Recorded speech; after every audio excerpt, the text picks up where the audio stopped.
between your devotion to God and the love of your life? That question defined my existence on a cold winter evening when everything changed. I knelt in the dimly lit chapel, the rosary trembling in my hands. The familiar rhythm of prayer echoed softly around me, but this time, it brought no comfort. My name is Margaret, and I'm 26 years old. Today, I wear the habit of a nun, living a life bound by faith, yet it wasn't always this way. Once, I believed in love, passion, and dreams that stretched far beyond the stone walls of a convent. 6 months ago, my world was thrown into chaos, forcing me to confront the deepest parts of myself. Before my vows, I was a free spirit, teaching music in a small town and finding joy in helping others. Music wasn't just a job, it was my escape, my purpose. My students often said I had a way of turning the messiest chords into harmony. It was during one of my performances at a local cafe that I met Jude, a man whose presence altered the course of my life. Jude was everything I wasn't: confident, ambitious, and brimming with dreams. He had a magnetic charm that could light up a room and a smile that melted even the coldest hearts. We connected over coffee and late-night conversations under the stars. He made me feel alive in ways I never thought possible. But his dreams demanded sacrifices. As a journalist, his career took him across the world, leaving me behind. When he moved overseas for work, I was devastated, abandoned like a bird with clipped wings. The void he left consumed me, and I spiraled into doubt, questioning my purpose and worth. One night, in search of solace, I wandered into a church. The warmth of candlelight, the scent of incense, and the soft hum of hymns wrapped around me like a comforting embrace. In that sacred space, I made a decision: I would dedicate my life to faith and find meaning in serving others. For years, I believed I had found peace within the convent walls. Life there was predictable, structured, a sharp contrast to the chaos of my past. But 6 months ago, that peace was shattered when Jude walked through the chapel doors. He had come as part of a charity project, organizing relief efforts. The moment our eyes met, the years between us dissolved. My heart raced, and I felt the weight of the vows I had taken pressing down on me like chains. Jude wasn't just a memory. He was a force, a storm that unsettled the fragile life I had built. He confessed his regrets, admitting he had never stopped loving me. "Margaret," he said, "I don't believe you belong here. You're hiding from the world, from us." His words shook me to my core. Was I truly devoted to my faith, or was I using it as a refuge from the pain of my past? The days that followed were a blur of emotions. I found myself questioning everything: my beliefs, my choices, even my identity.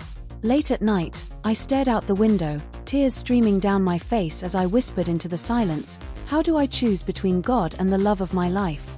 Jude's presence only deepened my turmoil. He argued that love was not a distraction but a divine gift. His words resonated, planting seeds of doubt in my heart.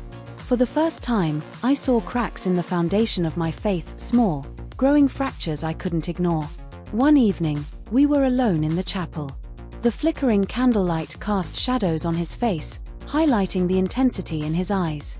"Margaret," he said, stepping closer, "do you truly believe this is where you belong? You deserve to live fully, to love freely." His words pierced through me, igniting a storm of anger, sadness, and longing. "You don't understand," I replied, my voice trembling. "This is my life now. I've made my choice." But even as I said it, doubt lingered. That night, I prayed with desperation, asking God for guidance. In a dream, I stood at the edge of a cliff. On one side was Jude, his hand outstretched, offering love and freedom. On the other side was the convent, a sanctuary of faith and safety. Paralyzed, I couldn't choose. When I woke, I knew I needed clarity.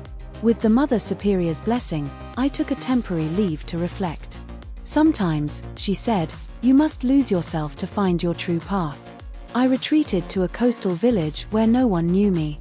There, I walked along the beach, prayed, and journaled, reconnecting with parts of myself I had buried. Playing the piano again felt like rediscovering an old friend, each note a step closer to understanding my truth. Jude visited once. Sitting on the sand, watching the sunset, he said, "Margaret, Whatever you decide, I will always love you." His words were both a comfort and a challenge. Could I walk away from him forever, or was love a part of my faith journey? In time, I realized that love and faith weren't opposing forces but intertwined gifts. Returning to the convent, I spoke openly to the Mother Superior about my struggles. Her response surprised me. "Margaret," she said gently, "faith is not about denying your humanity. It's about embracing it. If love is calling you, perhaps it's God's way of showing you your path." With her blessing, I made the hardest decision of my life. I left the convent and stepped into the unknown with Jude by my side. Our journey hasn't been easy, but it's been real, rooted in love, respect, and a deeper understanding of faith. Today, I still visit the church, finding solace in prayer and gratitude.